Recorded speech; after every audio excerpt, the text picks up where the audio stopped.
읽어주는 동화책 남편만을 사랑한 도미 부인. 도미는 백제 땅 한적한 마을에 사는 평범한 백성이었어요.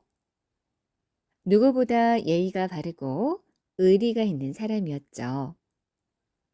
살림이 넉넉한 편은 아니었지만 부지런해서 먹고 사는데 크게 궁색하지 않았답니다.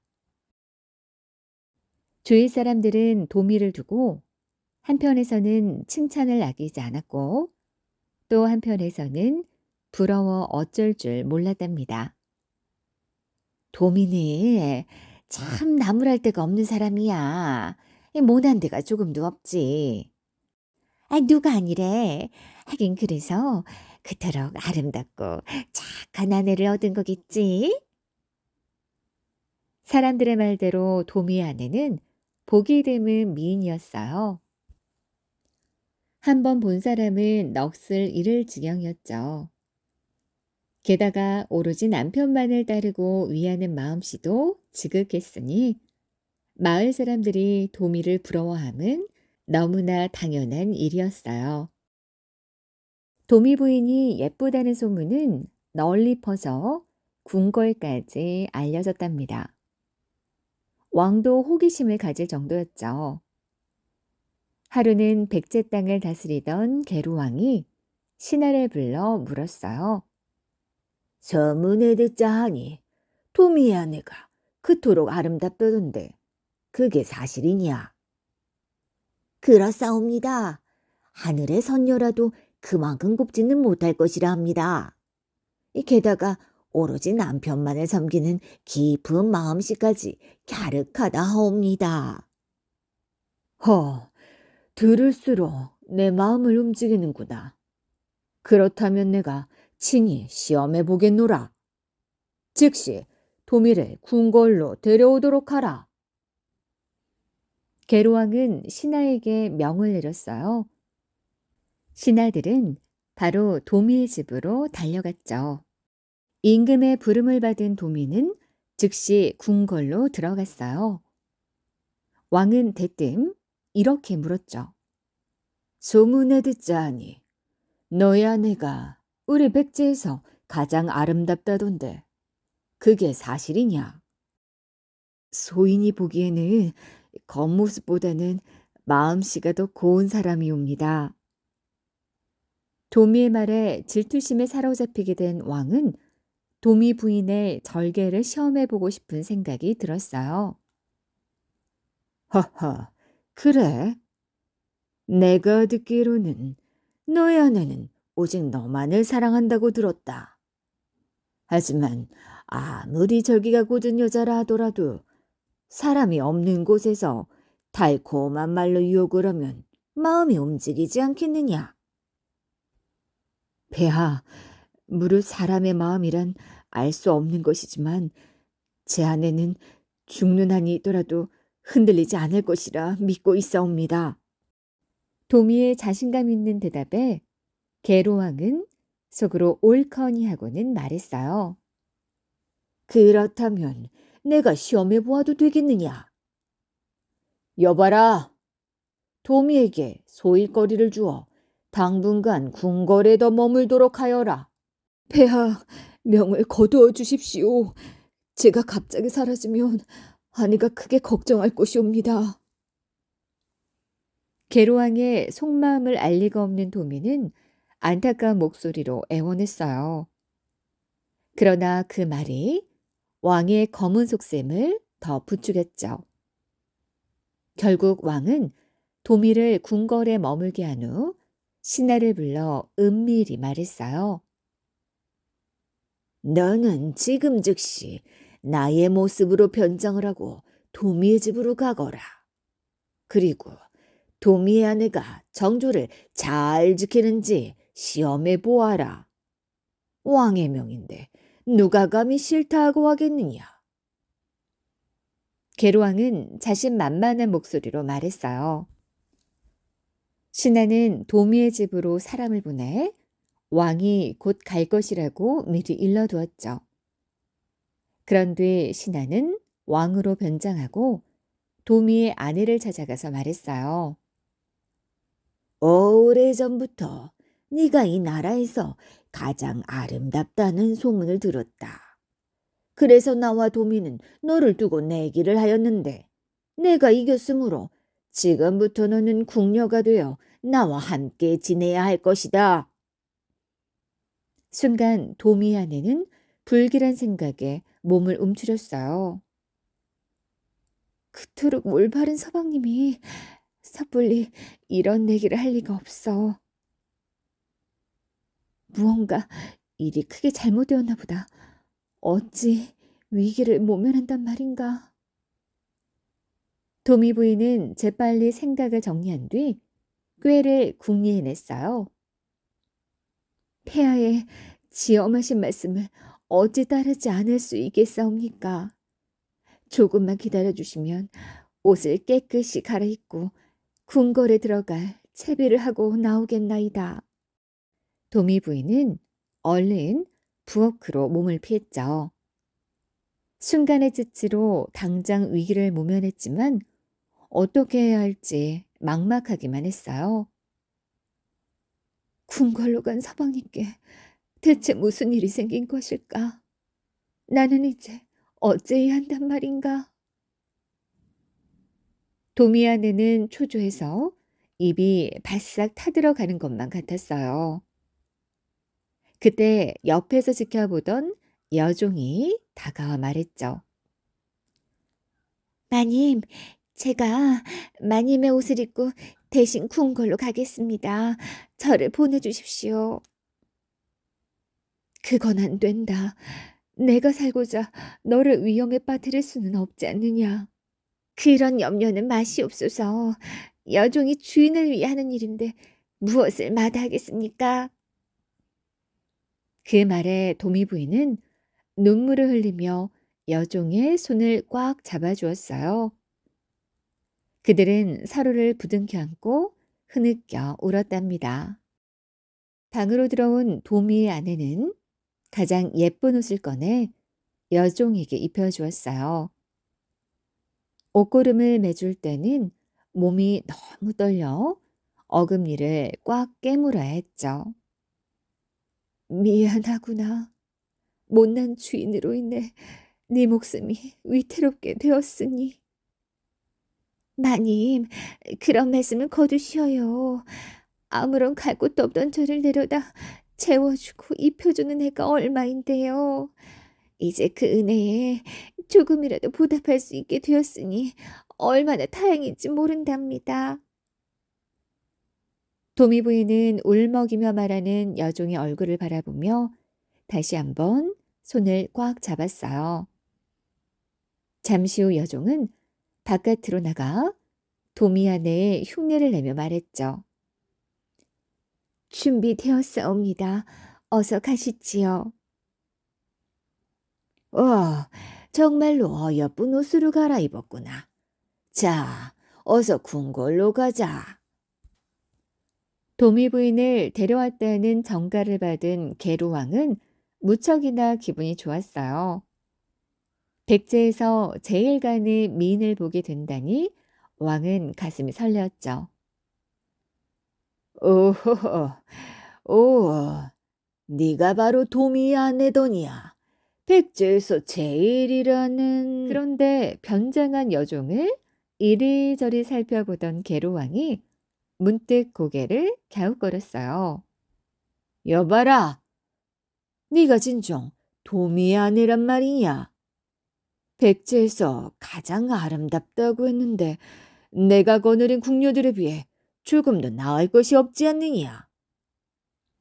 왕은 당장 도미를 불러 물었어요. 잘 보아라. 저 여자가 네 아내가 맞느냐? 도미는 여종을 보고 깜짝 놀라 선뜻 대답을 하지 못했죠. 그렇다고 하면 거짓말이 될 것이고 아니라고 해도 목숨을 부지하기 어려울 것 같았기 때문이에요. 도미가 대답하지 못하고 머뭇거리자 왕이 다시 한번 큰 소리로 다그쳤어요. 다시 한번 묻겠다. 정녕, 네 아내가 맞느냐? 도미는 고개만 숙일 뿐 아무 말도 할 수가 없었어요. 비로소 왕은 자신이 속았음을 알고 매우 화가 났죠. 이런 고얀 놈들, 도저히 용서할 수가 없다. 감히 임금을 속이다니. 여봐라, 도미를 당장 형장으로 끌고 가라. 그리고 두 번 다시 제 아내는 물론 이 세상에 그 무엇도 볼 수 없게 두 눈을 뽑아버리도록 하라. 곧 도미는 형장으로 끌려갔어요. 왕의 명령에 따라 신하들은 도미의 두 눈을 뽑아버렸어요. 그리고 작은 배에 태워 강물에 떠내려 보냈죠. 게르왕은 그래도 분이 풀리지 않았어요. 왕은 그 길로 도미 부인을 잡아들이도록 했죠. 여봐라, 그 못된 도미 아내를 끌고 오너라. 왕의 명령을 받은 군사들이 도미의 집으로 들이닥쳐 강제로 도미 부인을 잡아왔어요. 과연 듣던 대로 미인이로다. 하지만 너로 인해 도미는 두 눈을 잃고 강물에 버려졌으니 나와 함께 지내야 할 것이다. 그 말을 듣는 순간 도미 부인은 하늘이 무너져 내리는 것만 같았죠. 그러나 우선 이 상황을 모면해야 했어요. 한번 폐하의 명을 어겨서 남편까지 잃었는데 어떻게 감히 이번에도 그리할 수 있겠나이까. 하오나 지금은 저의 몸이 더러우니 목욕제기 한 후 다음 날 오겠사옵니다. 그러자 게르왕은 잠시 생각하는 듯 도미 부인을 쳐다보더니 고개를 끄덕였어요. 좋다. 그럼 내일 꼭 와야 하느니라. 겨우 왕에게서 풀려나왔지만 도미의 아내는 걱정이 태산 같았어요. 앞으로 어찌해야 좋을지 눈앞이 캄캄했죠. 늦은 밤까지 잠을 이룰 수가 없었어요. 강에 버려진 서방님은 어떻게 되었을까? 무사하실까? 자꾸만 불길한 예감에 온몸이 떨렸어요. 그리고 자꾸만 눈물이 맺혔죠. 새벽녘이 되자 도미의 아내는 살며시 방문을 열고 바깥을 엿보았어요. 다행히 방을 감시하는 병사들이 꾸벅꾸벅 졸고 있었죠.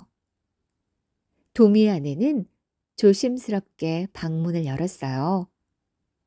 그리고 숨을 죽인 채 병사들의 곁을 빠져나왔죠. 도미 부인은 강을 향해 달리기 시작했어요. 눈물이 앞을 가려 제대로 보이지 않았죠. 얼마를 달렸을까? 도미 부인은 강 어귀에 이르렀어요. 그러나 이제는 어찌해야 할지 알 수가 없었죠. 곧 왕의 군사들이 뒤쫓아올 것이고 강을 건너긴 해야겠는데 그 흔하던 나룻배조차 한 척도 보이지 않았어요. 도미 부인은 두 손을 모으고 하늘을 향해 애타게 기도했어요. 바로 그때였어요. 어디선가 작은 조각배 한 척이 물결을 따라 도미 부인 앞으로 다가오는 것이었어요. 도미 부인은 얼른 배에 올라탔죠. 그러자 배는 물결을 타고 일렁이더니 강의 아래쪽으로 흘러가기 시작했어요. 하지만 그녀의 눈물은 그치지 않았죠. 홀로 흘러가는 조각배에 몸을 맡긴 채 도미 부인은 남편을 생각하며 한없이 울다가 지쳐서 깜빡 잠이 들었어요. 그렇게 얼마를 떠나려 갔을까? 작은 조각배는 잠든 도미 부인을 태운 채 작은 섬에 닿았죠. 사람들이 천성도라고 부르는 섬이었어요. 잠에서 깬 도미 부인은 사방을 두리번거렸죠. 산도 나무도 처음 보는 낯선 곳이었어요. 그런데 바로 그때였어요. 배에서 내려 사방을 살피던 도미 부인은 강가 언덕에 쓰러져 있는 도미를 발견했어요. 두 눈을 잃은 도미는 배가 고파 풀뿌리를 캐다가 지쳐 잠들어 있었어요. 도미 부인은 한달음에 달려가 남편을 끌어안았죠. 서방님, 살아계셨군요. 제가 왔습니다. 당신의 아내가 왔습니다. 도미 부인은 남편의 가슴에 얼굴을 묻고 울부짖었어요. 그러자 죽은 사람처럼 가만히 있던 도미가 정신을 차렸죠.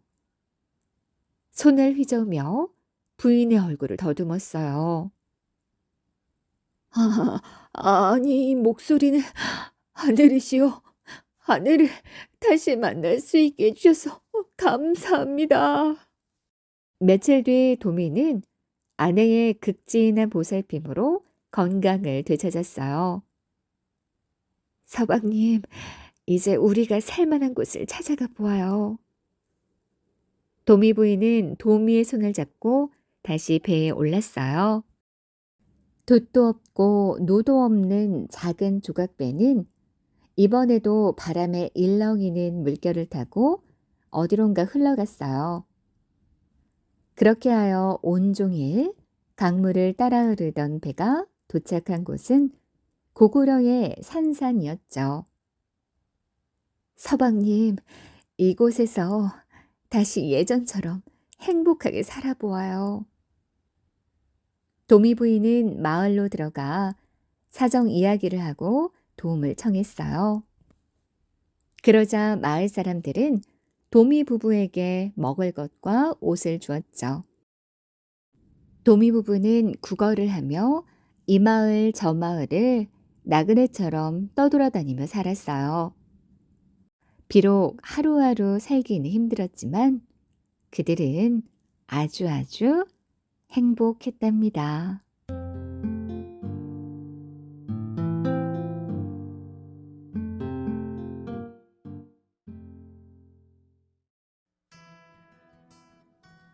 읽어주는 동화책 선화공주.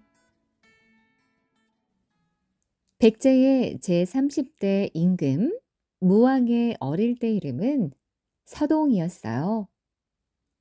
서동의 어머니는 남편을 일찍 잃고 연못가에서 혼자 살고 있었답니다. 그러던 어느 날 부인은 참으로 믿을 수 없는 일을 겪게 되었어요.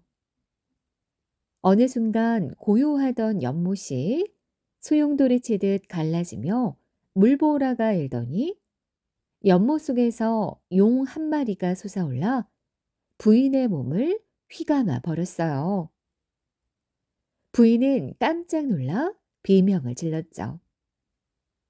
너무나 순식간에 일어난 일이라 부인은 미처 몸을 피할 사이도 없었답니다. 그 일을 겪고 난 뒤에도 꿈인지 생시인지조차 구분할 수가 없었어요.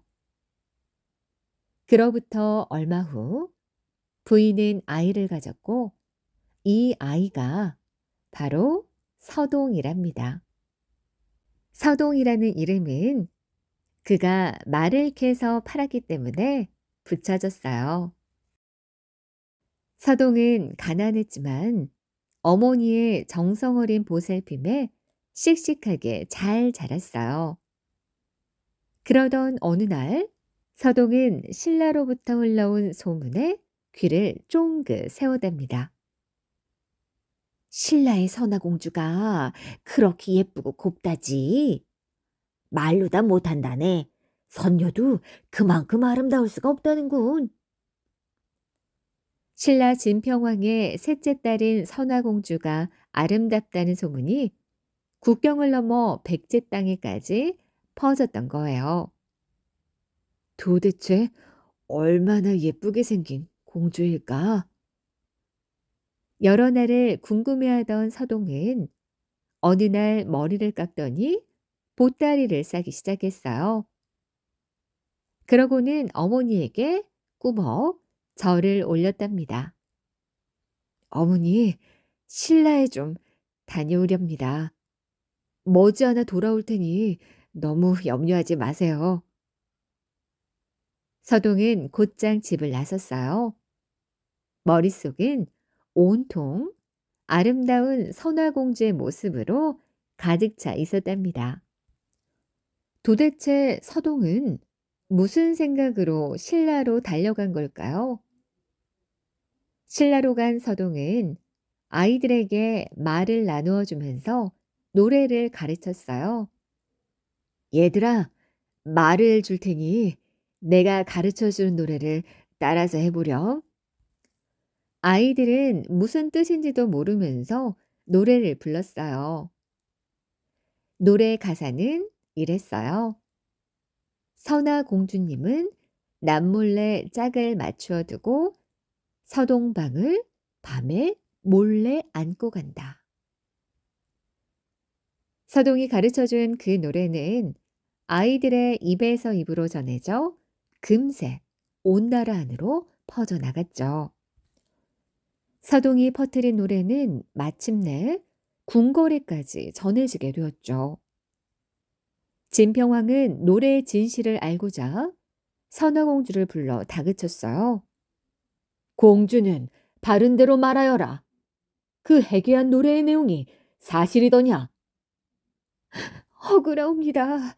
저는 한사코 그런 사실이 없사옵니다. 공주는 눈물을 흘리며 고개를 저었죠. 하지만 신하들은 가혹하게 선화공주를 나무랐어요. 아니 땡굴뚝이 연기가 나겠사옵니까? 그릇된 행실을 한 선화공주를 궁궐의 법도에 따라 다스려야 하옵니다. 그렇사옵니다. 멀리 귀양을 보내 궁궐의 법이 엄하다는 것을 보여주십시오. 왕은 어쩔 수 없이 선화공주를 벌주기로 마음먹었죠. 공주를 멀리 귀양 보내도록 하라. 임금님의 명령에 선화공주만큼 놀란 사람은 공주의 어머니인 왕비였어요. 선화공주야, 이게 무슨 청천벽력 같은 일이란 말이냐. 왕비가 달려와 발을 동동 굴렀죠. 정말 억울하옵니다. 귀양을 가면 손이 어찌 살란 말이옵니까? 그래, 그래. 나는 너를 믿는다. 하지만 치엄하신 폐하의 명을 어길 수 없으니 이를 어쩐단 말이냐. 그 말에 선화공주는 더욱 큰 소리를 내며 울었어요. 왕비는 그런 선화공주의 어깨를 다독거리며 말을 이었죠. 얘야, 살다 보면 꼭 다시 만날 날이 있을 게야. 떠날 때 이것이라도 갖고 가거라. 네가 앞으로 살아가는데 큰 도움이 될 것이야. 내가 이것밖에 해줄 게 없구나. 왕비는 눈물을 흘리며 선화 공주에게 순금 한 말을 주었어요. 선화 공주는 마침내 궁궐을 나섰죠. 멀어지는 궁궐을 뒤돌아보며 선화 공주는 눈물을 닦고 또 닦았답니다. 그런데 아까부터 선화 공주의 뒤를 살금살금 따라오는 사람이 있었어요. 선화 공주는 어렵지 않게 그 사실을 눈치챌 수 있었죠. 저자는 대체 누구인데 내 뒤를 따르는 것일까? 선화 공주는 이상한 일이라 생각되어 부지런히 걸었어요. 그러자 뒤따라오던 사람도 부지런히 선화 공주의 뒤를 밟았죠. 선화 공주가 멈추면 그도 멈추었고 선화공주가 뛰면 그도 뛰었어요. 이 일을 어쩐단 말이야? 혹시 나를 해치려는 자는 아닐까? 선화공주는 걱정이 깊어졌어요. 그런데 얼마쯤 더 걸어갔을까? 뒤를 따르던 그가 어느 순간 선화공주 앞에 모습을 드러냈어요. 선화공주는 기겁을 하며 뒤로 물러섰죠. 공주님, 놀라게 해드려 송구합니다. 이제부터는 제가 공주님을 모시겠습니다. 선화공주 앞에 나타난 청년은 대뜸 그렇게 말하며 절을 올렸어요. 그러고는 곧 앞장을 섰죠. 하지만 함부로 그를 따라갈 수는 없었어요. 그가 누구인지 알 수 없었으니까요. 그대는 누구시오? 무슨 연유로 나를 따르는 것이오? 그리고 나를 모시겠다는 것은 무슨 뜻이오? 선화공주는 걸음을 멈추고 물었어요. 저는 백제의 청년 서동이라고 합니다. 서동이라고요? 아이들이 부르던 그 노래의 그 서동 말인가요? 선화공주는 너무나 놀라 숨이 멎는 듯했어요. 그러하옵니다.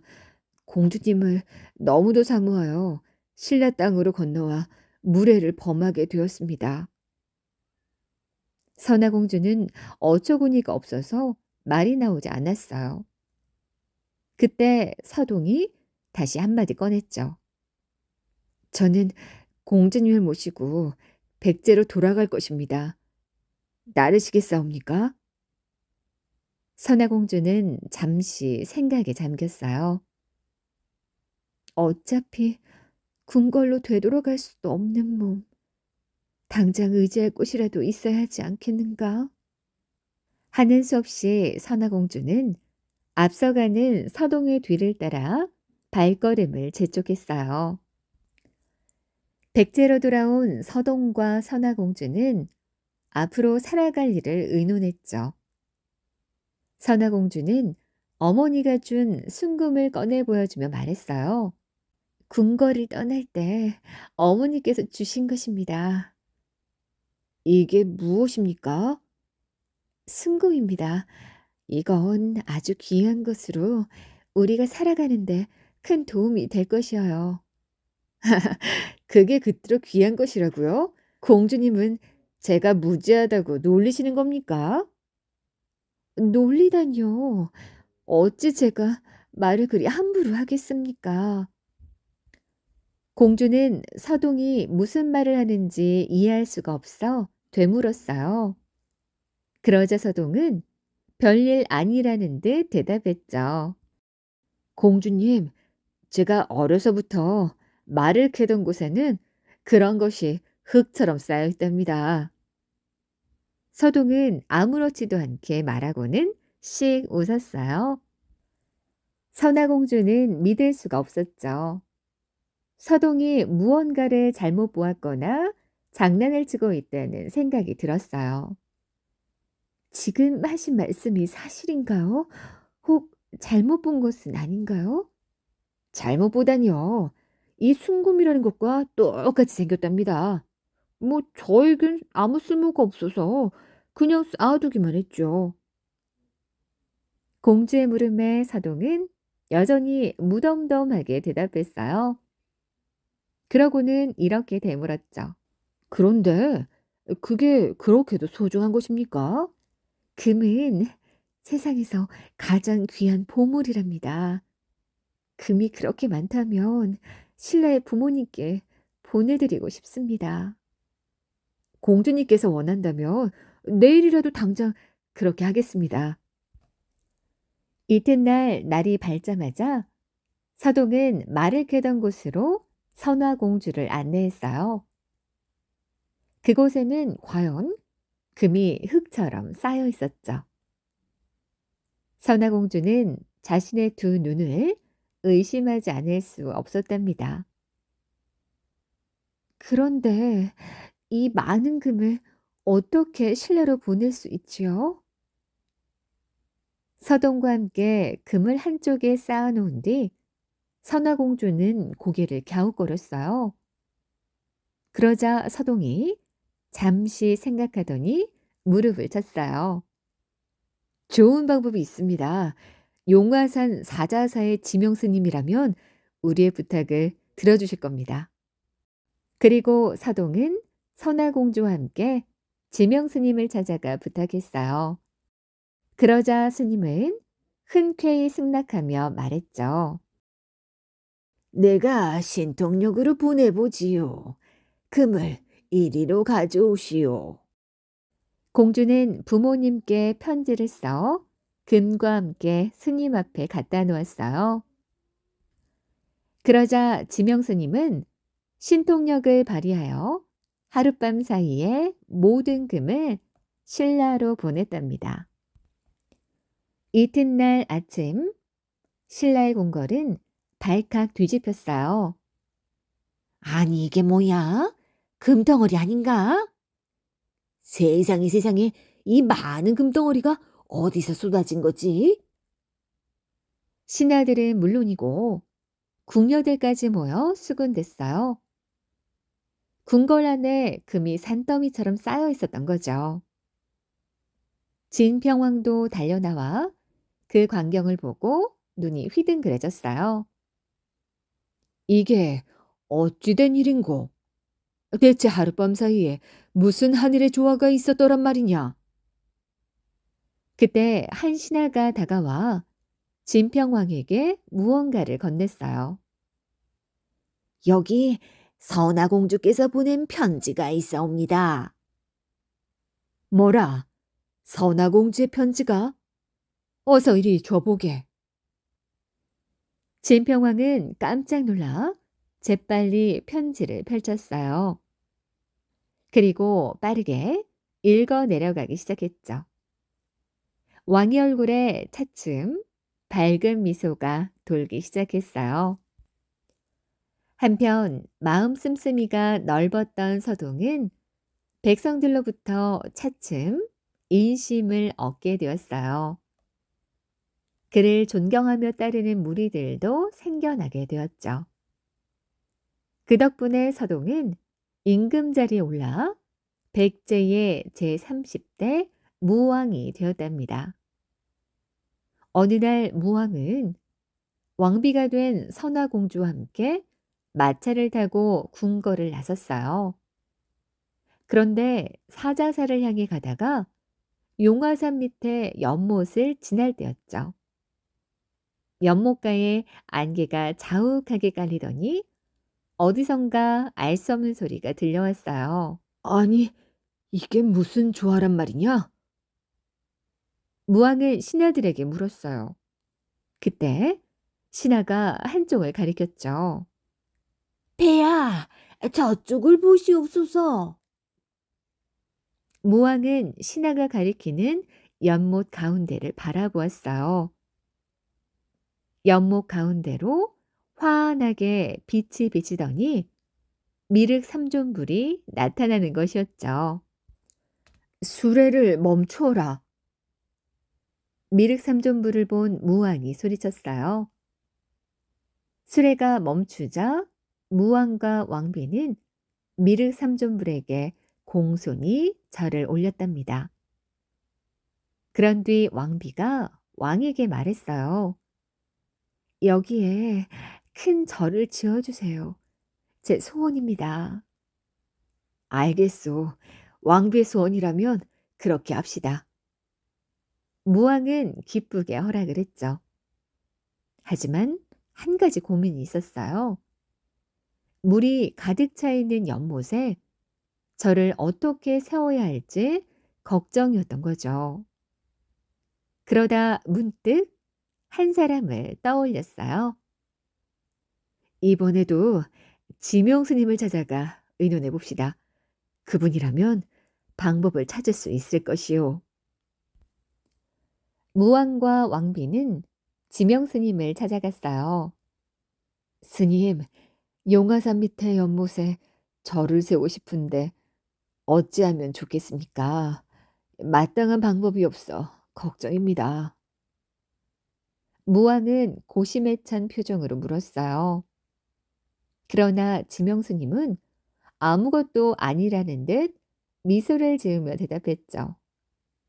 걱정하지 말고 돌아가십시오. 소승이 다 알아서 하겠습니다. 지명스님은 무왕과 왕비를 안심시켜 돌려보냈어요. 그러고는 하룻밤 사이에 신통력을 부려 앞산을 무너뜨려서 연못을 메웠어요. 눈 깜짝할 사이에 연못은 깔끔하게 메워져 평지가 되었죠. 곧 지명스님은 미륵삼존부를 법상으로 앉혀 절을 짓도록 했죠.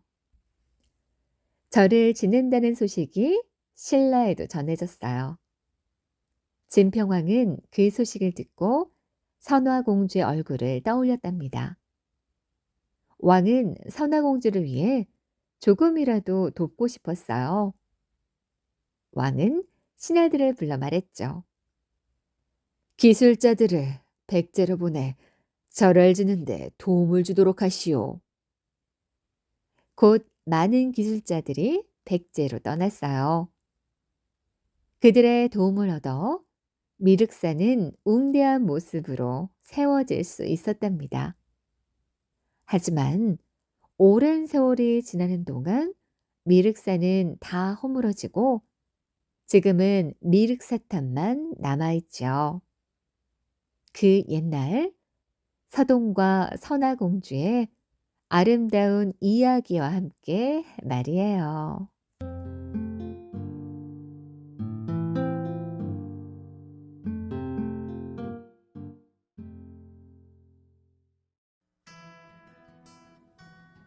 읽어주는 동화책 철쭉꽃보다 아름다운 수로 부인. 신라의 제33대 성덕왕 때의 일이에요. 순정공이 강릉 태수로 부임하라는 임금님의 명을 받아 아내 수로 부인과 함께 길을 떠났어요.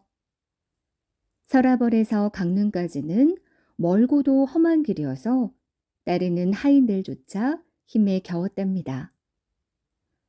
강릉까지는 아직 멀었느냐? 발걸음이 왜 이리 더딘 것이냐? 순정공은 이따금씩 지루함에 못 이겨 하인들을 재촉하곤 했죠. 그럴 때마다 수로 부인이 빙긋 웃으며 곱게 핀잔을 주곤 했어요. 대감, 재촉하지 마옵소서. 험한 길이게 나오나 이 얼마나 멋진 풍경이옵니까? 여유롭게 아름다운 경치를 즐기소서. 하긴 오른쪽에는 푸른 바다가 펼쳐져 있고 왼쪽에는 가파른 산허리에 꽃이 아름답게 피었으니 가히 절경이로다. 이럴 게 아니라 오늘은 이곳에서 점심을 먹읍시다.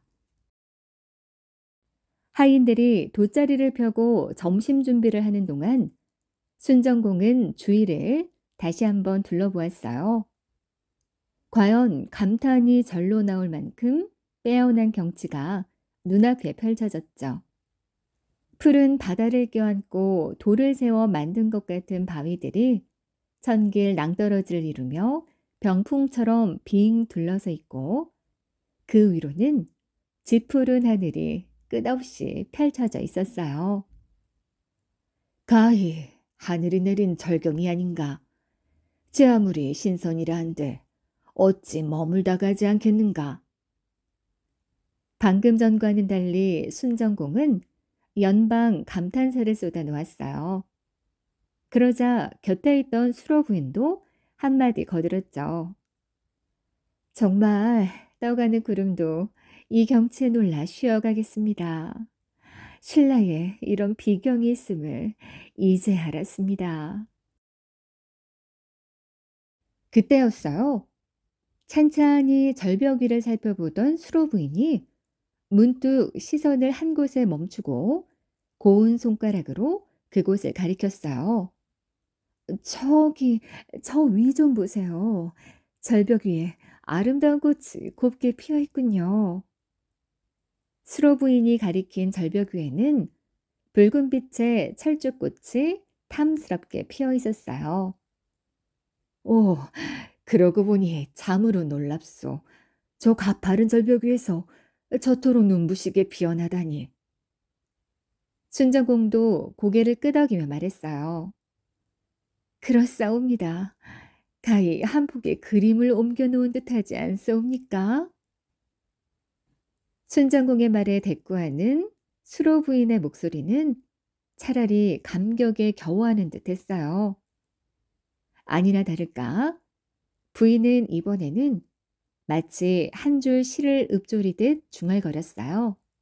누가 저 꽃을 나에게 꺾어주리오. 수로 부인의 그 목소리는 주위에 에둘러 서 있던 하인들이 들을 수 있을 만큼 의외로 컸어요. 하인들은 흠집 놀라 한두 발짝 뒤로 물러섰죠. 꽃이 담스럽게 나오나 저곳은 너무 높아서 사람이 오를 수 없을 것 같습니다. 그렇습니다. 혹 오르다가 발을 잘못 딛기라도 하는 날에는 목숨을 부지하기 어려울 것이옵니다. 하인들은 눈치를 보며 꽁무니를 뺐어요. 순정공이 보아도 그건 무리일 듯 싶었죠. 부인, 참으시오. 사람이 오르기에는 너무 험하고 가파르지 않소. 순정공도 부인을 점잖게 타일렀어요.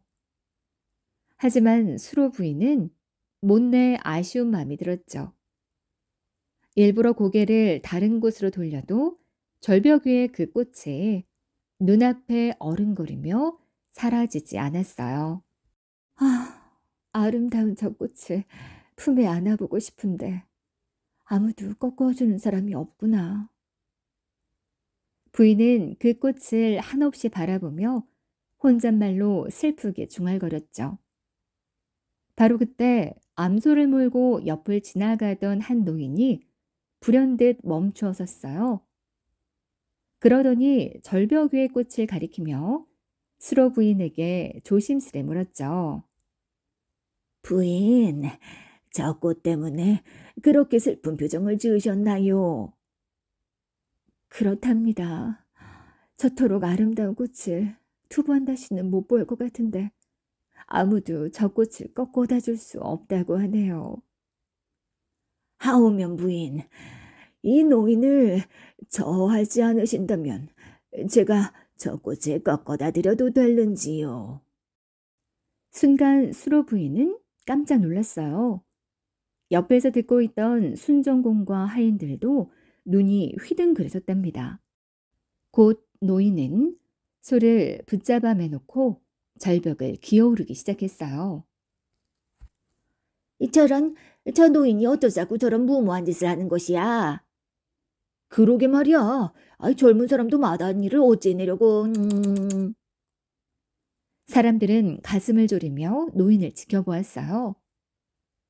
노인이 절벽을 오르며 주춤거릴 때마다 사람들은 가슴을 쓸어내렸죠. 에이, 아우, 저러다 발을 헛디디면 어쩌지?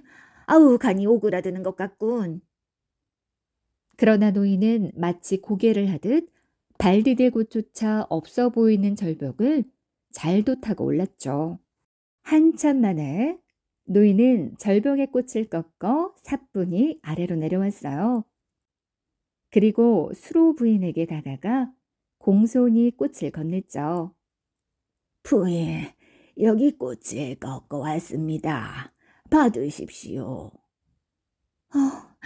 이 아래서 보던 것보다 더 아름답습니다. 정말 어떻게 감사해야 할지 모르겠습니다. 수로 부인은 꽃을 받아들고 어린아이처럼 무척 기뻐했어요. 그 모습을 보며 노인은 수로 부인을 위해 아름다운 노래를 지어 불렀답니다. 바로 헌화가였죠. 그 가사는 이러했어요. 자줏빛 바위가에 잡고 있는 암소 놓게 하시고 나를 아니 부끄러워하시면 꽃을 꺾어 닥치오리다. 그런 뒤 노인은 어디론가 사라져 버렸죠. 그 노인이 누구인지 아는 사람은 아무도 없었답니다. 순정공 일행은 다시 강릉을 향해 떠났어요. 꼭 이틀이 지난 정오 무렵이었죠. 일행은 임해정이라는 바닷가 어느 정자에 이르렀어요. 이곳도 바다 경치가 참으로 빼어난 곳이오. 그렇사옵니다.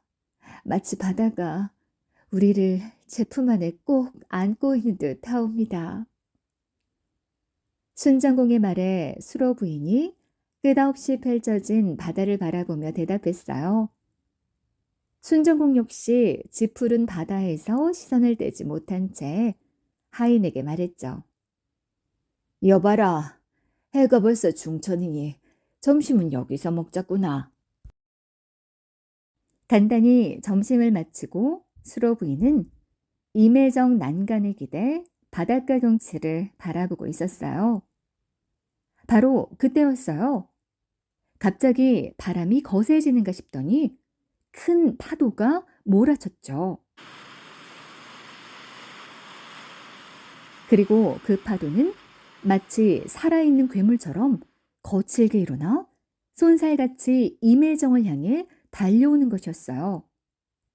그리고 잠시 후 가까이 다가온 파도 속에서 요란한 소리와 함께 용이 한 마리 솟아올랐죠.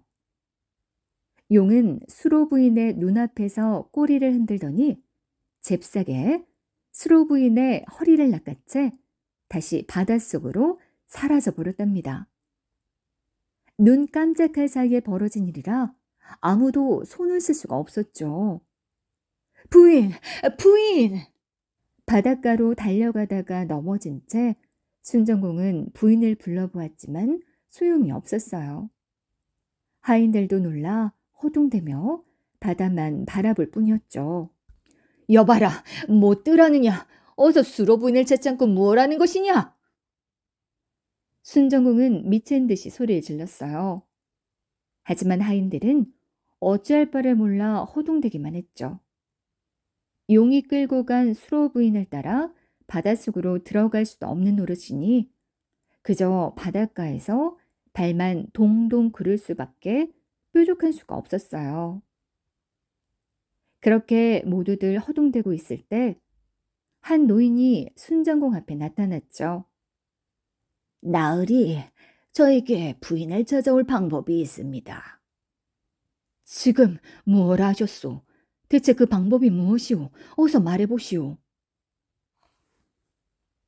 순정공은 갑자기 나타난 노인이 누구인지도 물어보지 못한 채 그저 급한 마음에 노인의 손을 잡고 물었어요. 옛사람이 말하기를 여러 사람의 말은 쇠도 녹인다고 했습니다. 바닷속의 짐승인들 어찌 여러 사람의 입을 두려워하지 않겠습니까? 그래서 내가 어찌해야 한다는 것이오? 이 근처의 백성들을 불러 모아 노래를 지어 부르면서 막대기로 언덕을 쳐보십시오. 그리하면 반드시 부인을 다시 만나실 수 있을 것입니다. 노인이 말을 마치자마자 순정공은 얼른 하인들을 향해 호통을 쳤어요. 못 들었느냐? 어서 마을로 내려가 사람들을 불러 모으도록 하라. 하인들은 너나 할 것 없이 서둘러 마을로 뛰어내려갔죠. 그리고 집집마다 다니며 외쳤어요. 다들 모이시오. 모두들 각자 막대기를 갖고 빨리 따라오시오. 영문을 모르는 마을 사람들은 처음에는 고갯만 갸웃거릴 뿐 문구적거렸어요. 그러나 하인들로부터 바다의 용이 수로 부인을 잡아갔다는 말을 듣고는 한 걸음에 달려왔죠. 순정공은 마을 사람들을 이끌고 바닷가 언덕으로 올라갔어요. 언덕 위에 오른 순정공은 사람들을 모아놓고 외쳤죠. 자, 여러분, 이제부터 각자가 갖고 있는 막대기로 땅을 두드리며 이렇게 노래를 부르시오. 그 노래의 내용은 이랬어요. 거부가 거부가 수로를 내놓아라. 남의 부인을 데려갔으니 그 죄가 얼마나 큰가. 내가 만약 거역하고 내어 바치지 않으면 그물을 넣어 사로잡아서 구워 먹으리라. 사람들은 순전공이 가르쳐준 노래를 부르며 막대기로 언덕을 힘차게 두들겼어요. 바다를 바라보고 언덕을 두드리며 사람들이 부르는 노랫소리는 바람을 타고 멀리 퍼져나갔죠. 사람들은 이 노래를 해가라고 불렀어요. 그리고 얼마의 시간이 지났을까? 많은 사람이 떠날 줄 모르고 노래를 부르며 언덕을 두들기자 노인의 말대로 바닷속에서 용이 나타났죠.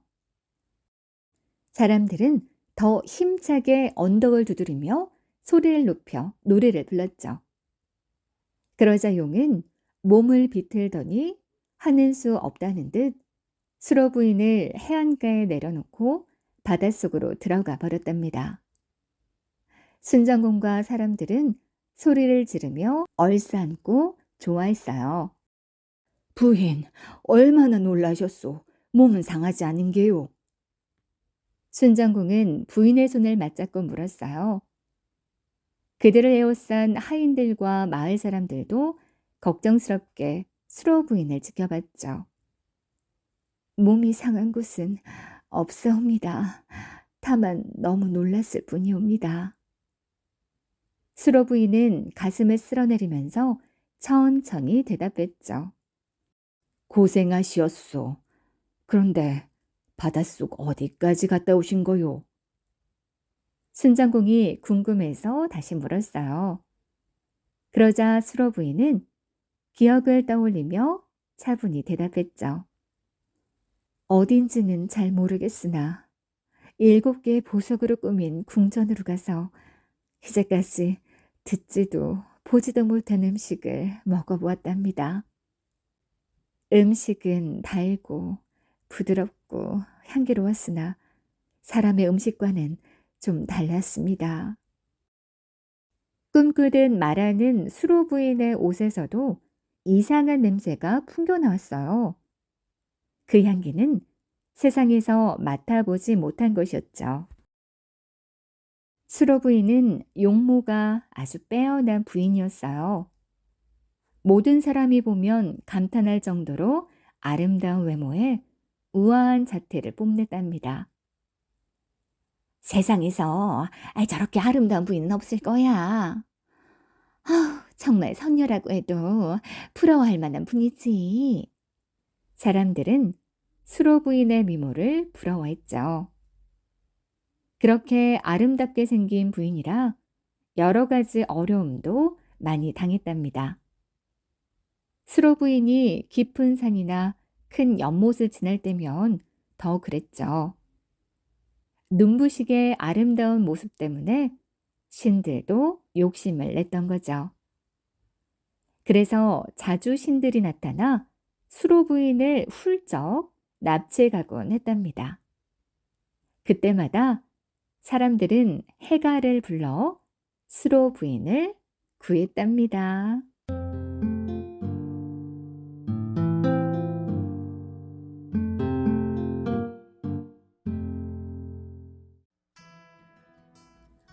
읽어주는 동화책 귀신을 감동시킨 처용. 신라 제49대 헌강왕이 나라를 다스릴 무렵 신라는 평온하고 풍요로웠어요. 금성은 말할 것도 없고 동해 어귀에 이르기까지 기와집들이 즐비했죠. 거리마다 흥겨운 노랫가락과 피리 소리가 담을 넘어 들려왔답니다. 이런 금성의 모습을 두루 살피던 헌강왕이 문득 신하들에게 말했어요. 이런 날 어찌 궁궐에만 머물 수 있겠는가? 바닷가에 나가 태평성대를 즐겨보세. 왕은 신하들을 앞세우고 동해안으로 나들이를 나섰어요. 마침 눈부신 햇살과 부드러운 바닷바람이 왕의 일행을 맞았죠. 쾌청한 하늘과 짙푸른 바다는 왕의 마음을 더욱더 들뜨게 만들었답니다. 왕은 궁녀들의 춤과 노랫소리에 취해 시간 가는 줄을 몰랐어요. 폐하, 날이 어둡기 전에 궁궐로 돌아가셔야 하옵니다. 아쉬움이 남았지만 헌강왕은 신하들의 말에 노리를 거두고 길을 재촉했어요. 그런데 이게 무슨 기이한 일일까요? 왕의 일행이 길을 나서자마자 어디선가 구름이 몰려와 단숨에 쾌청한 하늘을 가리고 자욱한 안개가 피어올랐어요. 순식간에 사방은 한 치 앞도 분간할 수 없을 지경이 되어버렸죠. 앞서가던 신하들은 길을 찾지 못해 웅성거렸고 궁녀들은 무서워서 벌벌 떨었어요. 이때 왕이 호통을 쳤죠. 갑자기 어찌 된 일이냐? 일관은 어서 아뢰어라. 폐하, 이는 틀림없이 이 동해에 사는 용이 조화를 부린 탓이옵니다. 마땅히 은혜를 베풀어 노여움을 풀어야 하옵니다. 허허, 어찌 이런 안타까운 일이 있단 말이냐? 그렇다면 이 근처에 좋은 터를 골라 크게 절을 짓도록 하라. 일관의 말에 헌강왕은 주저하지 않고 명을 내렸어요. 바로 그때였어요. 왕의 명령이 떨어지기가 무섭게 기다렸다는 듯 안개가 걷히고 하늘을 덮었던 구름이 스스로 물러가는 것이었어요. 오호, 기이한 일이로다. 앞으로 이곳을 개운포라 부르고 오래도록 기억할 것이로다. 하지만 진짜 놀랄 일은 그 다음에 벌어졌죠.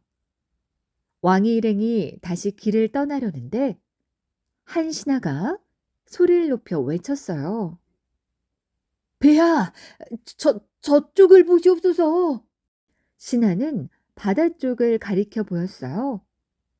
얼른 돌아보니 용이 흰 물줄기를 만들며 솟아올라 임금의 수레 쪽으로 다가오는데 7 아들이 그 뒤를 따르고 있었죠. 잠시 후 용은 하늘에서 한번 휘 돌더니 곧 헌강왕의 수레 앞으로 다가왔어요. 헌강왕은 눈앞에서 벌어지는 신비로운 일들이 믿기지 않아 여러 번 눈을 부릅떠야 했답니다. 나는 동해를 다스리는 용이라오. 나를 위해 절을 지어준다니 베푸신 은혜에 감복하였소. 왕의 덕을 찬양하고 또 보답하기 위해 이렇게 왔으니 마음껏 즐기도록 하시오. 말이 끝나자마자 용의 아들들이 춤을 추며 노래를 불렀어요. 헌강왕의 덕이 높음을 칭송하는 내용이었죠. 그들의 춤과 노래는 왕이 이제껏 한 번도 본 적이 없는 아름다운 것이었어요. 헌강왕은 넋을 잃은 채 화려한 춤과 노래에 흠뻑 빠져들었답니다. 도무지 한순간도 고개를 다른 데로 돌릴 수가 없었죠. 그렇게 얼마의 시간이 흘렀을까요? 바다의 용이 헌강왕에게 말했어요. 나는 이제 바다로 돌아갈 것이요. 하지만 왕의 은혜에 다 보답하지 못한 것 같아 마음 한구석이 무겁소. 그래서 아들을 하나 남겨두고 갈 것이니 나라의 크고 작은 일을 돌보게 하시오. 그러더니 용은 바람을 일으키며 하늘로 솟아올랐어요. 그 뒤를 6 아들이 따랐죠. 용과 6 아들은 바다로 돌아갔어요. 용과 그의 아들들이 떠나고 난 자리에 용의 아들 하나가 남았죠. 용모가 남다르구나. 보통 사람에게는 없는 비범함이여 보이니 나란 일에 크게 쓸 수 있겠노라. 헌강왕은 고개를 끄덕이며 흡족히 했어요. 그리고 신하들과 함께 부지런히 궁궐로 돌아왔답니다. 왕은 용의 아들을 처용이라 부르게 하고 그에게 여러 가지 일을 주어 돕도록 했어요. 왕이 짐작한 대로 처용은 남다른 지혜를 가지고 있었죠. 무슨 일이든지 그에게 맡기면 해결되지 않는 게 없었고 굳은 일에는 먼저 나서기도 했어요. 그러자 왕은 더더욱 그를 믿고 의지하게 되었답니다. 뿐만 아니라 신하들 사이에서도 신망이 높아져 처용을 믿고 따르는 사람이 많아졌어요. 그러나 왕에게는 한 가지 고민이 있었어요. 시간이 지날수록 왕의 근심은 깊어갔죠. 처용은 용의 아들이니 언젠가는 돌아가려 할 텐데 걱정이로구나. 그가 오래도록 머물며 나란 일에 도움을 주었으면 좋겠는데 그에게 무엇을 주어야 마음을 잡을 수 있을까?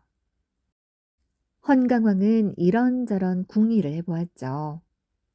그러나 마땅한 방법이 떠오르지를 않았어요.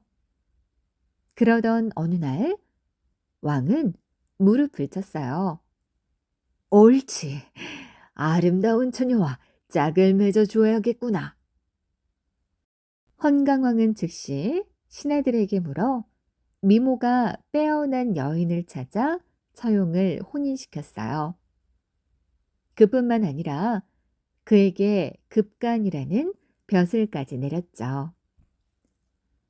왕의 예상대로 처용의 마음은 더 이상 흔들리지 않았어요. 벼슬도 벼슬이지만 왕이 맺어준 아내의 아름다운 용모에 반해 처용은 바다로 돌아갈 생각을 까맣게 잊고 있었답니다. 처용은 많은 신하와 백성들의 부러움을 샀죠. 처용이 금성에서 가장 아름다운 여인과 혼인을 했다지. 아무렴 지나가는 귀신도 감탄을 할 만큼 천하제일의 미인이라는군. 그런 소문은 금세 전체에 퍼져나갔죠. 단 한 번이라도 처용의 아내를 본 사람은 누구나 그녀를 흠모하게 되었답니다. 그래서 어떤 사람들은 처용의 집 앞을 지나면서 공연히 담 너머를 힐끗거리기도 했었죠. 그리고 그들 중에는 아주 음흉한 생각을 품은 자도 있었어요. 그러던 어느 날이었어요. 나란 일을 돌보다가 밤늦게 돌아온 처용은 소스라치게 놀라고 말았답니다. 비어 있어야 할 아내의 옆자리에 누군가가 누워 있었기 때문이었죠. 그 모습을 본 처용은 온갖 생각으로 머릿속이 혼란스러워졌어요. 누굴까? 어떤 음흉한 자가 내 행세를 하며 아내의 옆자리를 차지하고 있단 말인가? 사실 아내의 옆자리에 누운 사내는 역신이었어요. 역신은 처용의 아내가 너무나 아름다워서 사람의 모습으로 변해 아무도 모르게 처용의 아내 옆자리에 누웠던 것이었죠. 처용은 곧 마음을 안정시키고 뒤로 한 걸음 물러섰어요. 그리고 노래를 부르면서 밖으로 나왔죠. 그 내용은 이랬어요. 동경 밝은 달 아래 밤늦도록 논일다가 들어와 자리를 돌아보니 다리가 넷이어라. 둘은 내 것인데 둘은 누구의 것인가? 본디 내 것이었지만 빼앗겼으니 이 어찌하리요. 차용의 노래는 담담하면서도 처절하고 구슬프게 이어졌어요. 그런데 노래가 막 끝난 뒤 역신이 방에서 나오며 제 모습을 드러냈죠. 역신은 곧바로 처용 앞에 무릎을 꿇으며 말했어요. 부디 용서하십시오. 그대와 내가 너무나 아름다워 잠시라도 함께 있고 싶어 무례를 범하였습니다. 그런데도 공께서는 함부로 노여움을 나타내지 않으시고 오히려 노래와 춤으로 저를 점잖게 꾸짖으시니 크게 감동하여 공을 높이 칭송하지 않을 수 없습니다. 약속하건대 이제부터는 공의 모습이 그려진 그림만 보아도 그 문 안으로는 결코 발을 들여놓지 않을 것입니다. 그 말을 남기고 역신은 온데간데 없이 사라져 버렸어요. 처용이 역신을 물리쳤다는 소문이 금세 사람들 사이에 퍼졌어요. 처용이 춤과 노래로 역신을 쫓아냈다는군. 처용의 얼굴을 그린 그림만 봐도 역신이 그곳에는 들어가지 않겠다고 약속했다지. 오랜 세월이 지난 뒤에 사람들은 처용의 얼굴을 그린 그림을 문에 붙이기 시작했어요. 우리 집에도 귀신이나 나쁜 병이 퍼지지 못하게 처용의 얼굴을 그려서 이 문에 붙여야겠어. 사람들은 이렇게 처용의 얼굴을 그려 문에 붙이거나 대문에 직접 그리기도 했죠. 한편 헌강왕은 약속대로 동해의 용을 위해 절을 짓기로 했어요. 개운포에서 돌아온 왕은 신하들을 불러 일렀죠. 아무리 돌아보아도 영취선보다 좋은 곳은 없을 듯하오. 서둘러 절을 지어 내 뜻을 따르도록 하시오. 신하들은 왕의 명을 받들어 영취산 동쪽 기슭에 절을 지었답니다. 그리고 절의 이름을 망해사라고 했죠. 바다를 바라본다는 뜻의 망해사를 신방사라고 부르기도 했답니다. 하지만 어찌 된 일일까요? 헌강왕은 워낙 놀고 즐기기를 좋아했던 탓에 앞날을 내다보지 못했어요. 하루는 왕이 포석정에 나갔을 때 남산의 신이 나타나 춤을 추었죠.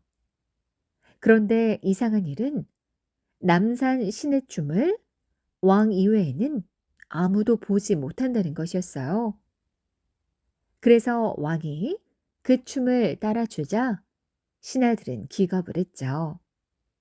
폐하, 이 무슨 해괴한 일이옵니까? 그대들이야말로 무슨 일인가?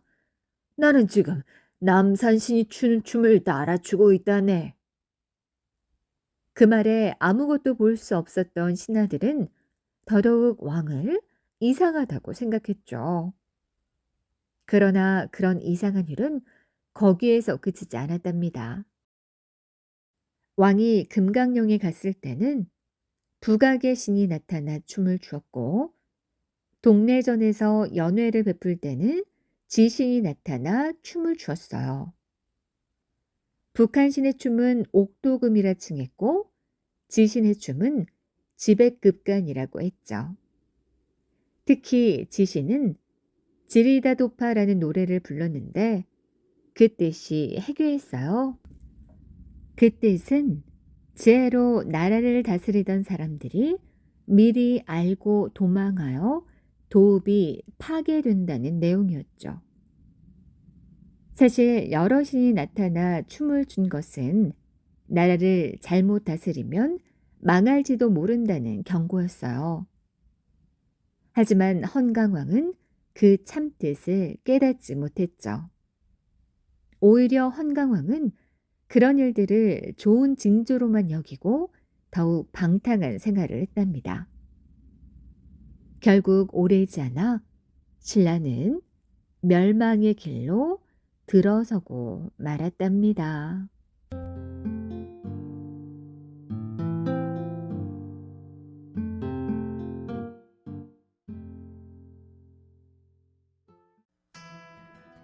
읽어주는 동화책 호동왕자를 사랑한 낭낭공주. 고구려 대무신왕의 아들 호동왕자는 용모가 남달랐어요. 수려한 생김새와 온몸에 서려있는 기품이 가히 아름답다 할 만했죠. 그뿐만 아니라 어려서부터 생각이 깊고 대범해서 어려운 일 앞에서도 물러서는 법이 없었답니다. 대무신왕은 이런 호동왕자를 볼 때마다 가슴이 뿌듯했어요. 용모가 수려하고 그에 더해 용기와 지혜까지 갖추었으니 과연 훌륭하도다. 그는 왕자가 훗날 나라를 위해 큰 일을 할 것이라고 믿어 의심치 않았죠. 호동왕자도 그런 왕의 뜻을 알고 있었던지라 아버지의 기대를 저버리지 않고 씩씩한 청년으로 잘 자랐답니다. 그러던 어느 화창한 날, 옥저로 유람을 나섰던 호동왕자는 낭낭의 왕 최리와 마주쳤어요. 최리 역시 호동왕자의 비범한 풍모를 한눈에 알아보았죠. 보통 인물이 아니구나. 위엄을 갖춘 호동왕자의 모습에 최리는 몹시 마음이 끌렸어요. 최리는 조심스레 다가가 말했죠. 나는 낭낭의 왕 최리라 하오. 보아하니 범상한 인물은 아닌 듯한데 어디서 오신 누구시오?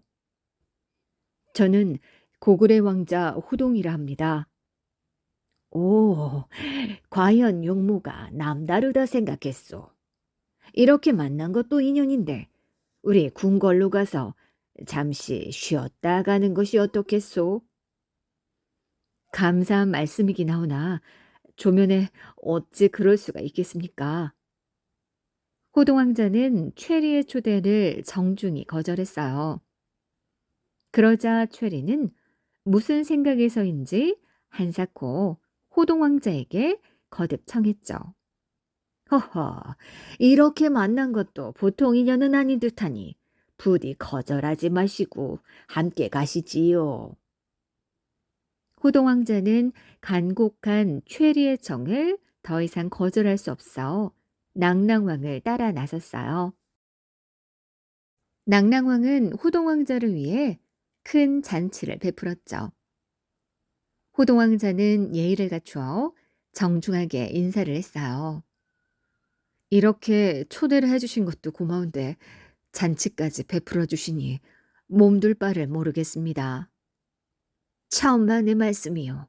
귀한 손님이 오셨으니 그에 마땅한 대접을 하는 것은 당연한 일이 아니요. 그러더니 기분이 좋아진 낭낭왕은 공주를 불러오도록 했어요.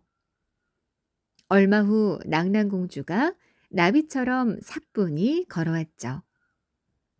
걷는 모습이 얼마나 예쁜지 꼭 선녀 같아 보였어요.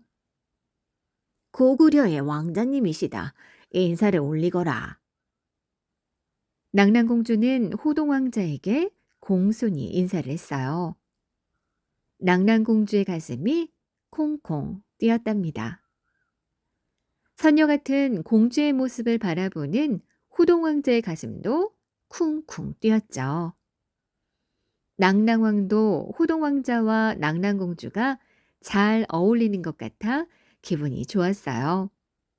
그래서 살며시 자리를 비켜주었답니다. 며칠을 지나는 동안 호동왕자와 낭낭공주는 사랑하는 사이가 되었어요. 호동왕자는 마침내 낭낭공주를 아내로 맞이했죠. 두 사람은 꿈같이 행복한 나날을 보냈답니다. 그러나 호동왕자에게는 걱정거리가 하나 있었어요. 자신의 나라인 고구려로 돌아가야 했기 때문이죠. 물론 낭낭공주와 함께 고구려로 돌아가야 했지만 아버지 대무신왕의 허락도 없이 혼인을 했기 때문에 그럴 수도 없는 일이었죠. 공주, 나는 이제 고구려로 돌아가야겠소. 내가 다시 와서 당신을 꼭 데려가리다. 호동왕자는 차마 떨어지지 않는 입을 열었어요. 낭랑공주는 그 말에 고개를 숙이고 눈물을 흘렸죠. 왕자님, 소녀는 그날을 손꼽아 기다리고 있겠사옵니다. 호동왕자는 마침내 낭랑공주를 두고 고구려로 떠났답니다. 고구려로 돌아온 호동왕자는 그동안의 일을 대무신왕에게 아뢰었어요. 왕자의 말을 들은 대무신왕은 서리빨 같은 목소리로 호통을 쳤죠. 적국의 공주를 며느리로 맞아들일 수는 없느니라. 꼭 데려와야 하겠다면 낭랑을 멸망시킨 후에 데려오도록 해라. 왕의 말에 호동왕자는 가슴이 철렁 내려앉았어요. 아무리 왕자라 할지라도 왕의 명을 거역할 수는 없는 일이었거든요. 약속을 지킬 수 없게 된 호동왕자는 어찌할 바를 몰랐답니다. 아, 공주는 지금도 이제나 저제나 나를 기다리고 있을 텐데 어찌하면 좋단 말인가. 국리 끝에 호동왕자는 사람을 보내 낭랑공주에게 이 사실을 알렸어요. 공주, 아버지께서 절대 허락을 하지 않으시니 하늘이 무너지는 심정이오.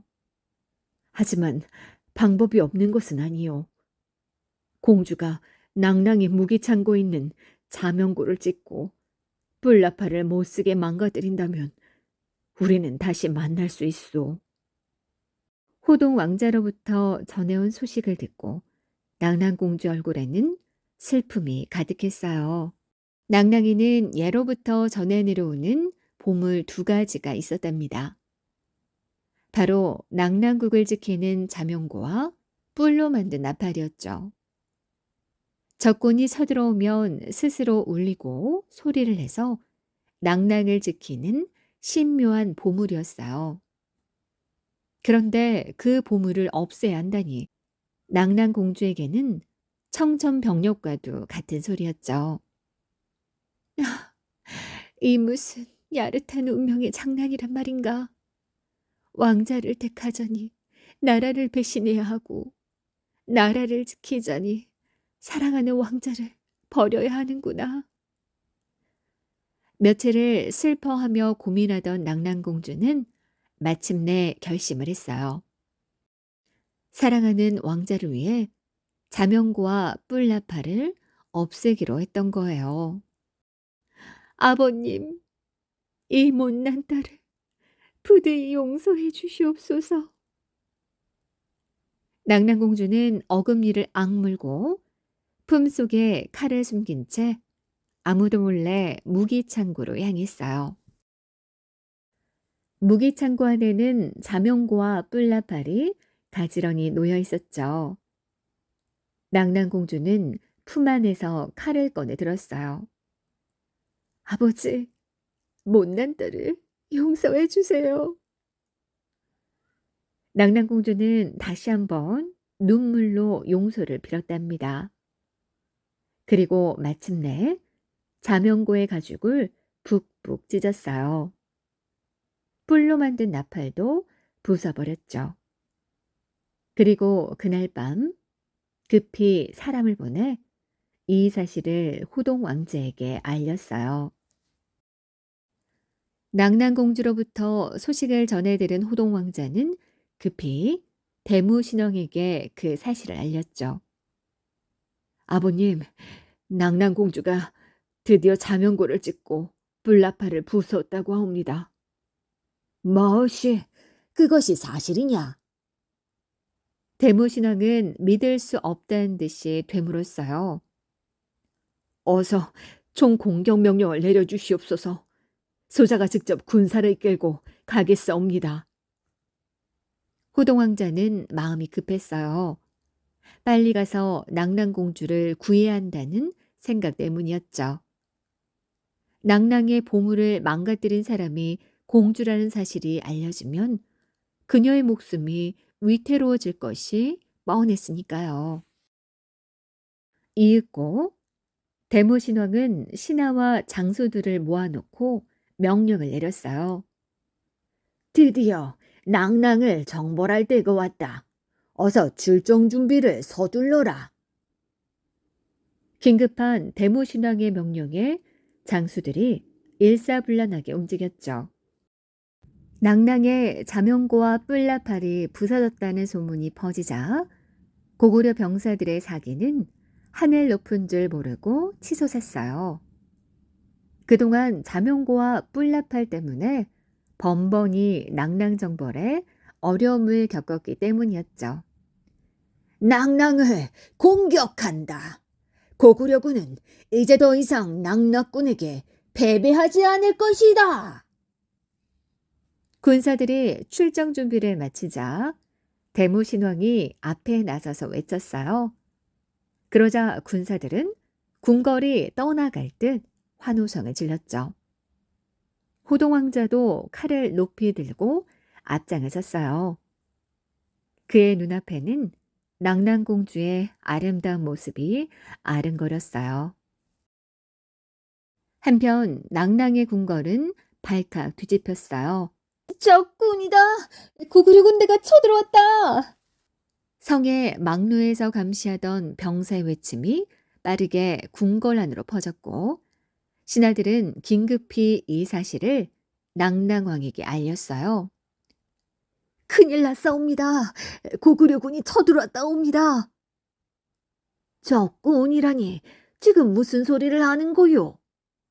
자명고와 불나팔도 울리지 않았는데 무슨 적이 쳐들어왔단 말이요?